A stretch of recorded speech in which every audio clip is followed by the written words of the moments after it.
Japan launches spacecraft to tackle growing problem of space debris. In a significant step towards cleaning up space, Japan launched a spacecraft called ADRAS-J on Monday. This spacecraft, developed by Astroscale, is designed to inspect and potentially remove man-made debris orbiting Earth. ADRAS-J's first target is a 15-year-old Japanese H2A rocket body. However, its exact location remains unknown.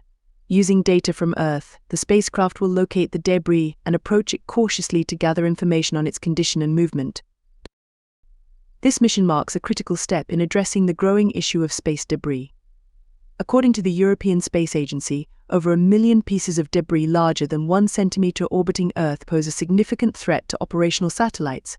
Japan has been at the forefront of space exploration advancements recently. This successful launch comes after the maiden flight of their new H3 rocket on Saturday and a lunar probe landing last month. These achievements solidify their position as a major player in the global space race,